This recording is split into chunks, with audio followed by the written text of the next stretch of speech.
Hello, welcome to Computer Architecture. This minute lecture, we are going to talk about MIPS instruction representation.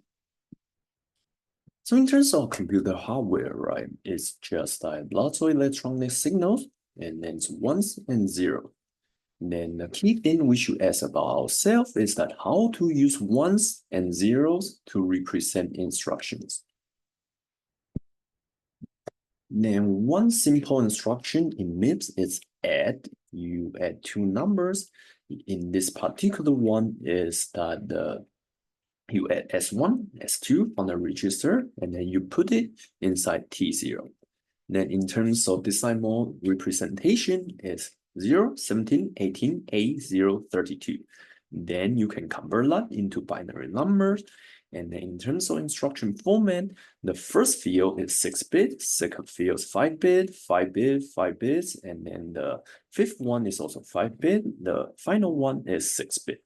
So now let's look at that for this particular instruction. What does each field mean? So each segment of the numbers is called a field. And then the first and then last field specify that this is actually an add instruction. And then the second one field tell you the first source operand, which is S1 here. Then the third field is the second source operand, which is S2 here. Then the fourth one is the destination. In this case, is T0 register here. And then the fifth one for this particular instruction is not used. For other instruction, we will use this field. Okay. So the key idea is that how do we add this human readable instruction into binary numbers so that we can specify it to the computer hardware, then the circuit can use this to do the computation, to process or to execute this instruction. And then all these digits need to be well defined. Then here, first we need to talk about some terminology. The way we format it, the way we define what each field means is called instruction format, meaning that how do we represent each instruction. Then when we talk about machine language, we mean the binary representation of the assembly language. Then usually we represent it as a hexadecimal, which is a base 16 number, so that it's much easier to read. And here, one question for you is that why do we even use hexadecimal? Can we not just use a binary representation? Now let's look at more closely, more generalization of what I said earlier. This actually is a called R format of the MIPS instruction. The first one is up field, which tell you the opcode or the basic instruction, basic operation, which are represented by a 6-bit number. Then we have RS, RT. These are the source operand, the first one, and then the second one. Then RD, which stands for register destination, which is the fourth field. And then the fifth one is the shift among, which is not used in the add instruction, but later on we will use that. And then the final one is the function code. It tells you how to select the specific variant of the operation that you need to do. Okay, later on we will see more example how the first field and then the final field tell you exactly which operation, which type of operation to do. Then what's the limitation? Okay, then if you go back, you will find out that there's only 5-bit field for specifying constant.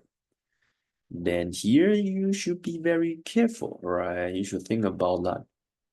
Yes, hardware is limited, but in terms of software, we want to write many things, and potentially constant could be very large. Then with only 5-bit field, what is the largest constant that we can represent in terms of this representation?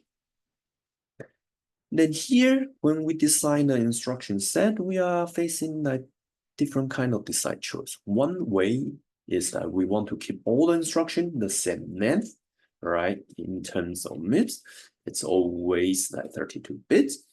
Or we want to do the single instruction format, okay?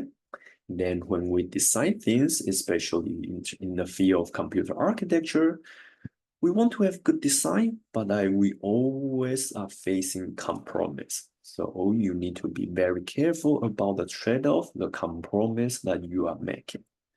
Then in terms of MIPS, we want to keep everything with the same length. So as a sacrifice, as a trade-off, we will need to have different instruction format.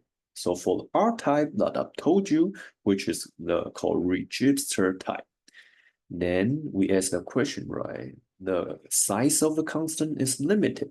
So we have another type or another format, which we call immediate type or I type, I format.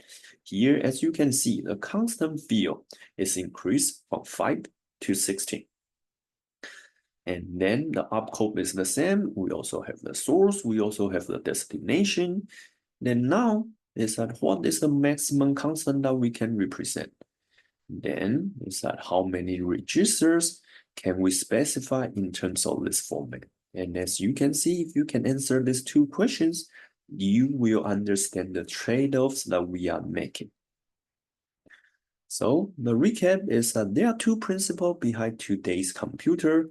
First, the instruction, the assembly language are represented as a binary numbers. So the architecture, the CPU that can execute those instructions. And remember, we are focusing on the von Neumann architecture. So the programs are stored in memory, just like binary numbers. And this is also called store program concept. So the implication is that actually this leads to commercial success, because that once you specify the same instruction, it can actually run everywhere. Then it's very easy to ship your program, because you just file, specify tons of binary numbers, and then if your architecture is using the same instruction set, then it can execute it. And here a small thing to check yourself is that what does it mean to be binary compatible, and how is it related to commercial success? Okay, then that's all for this mini lecture.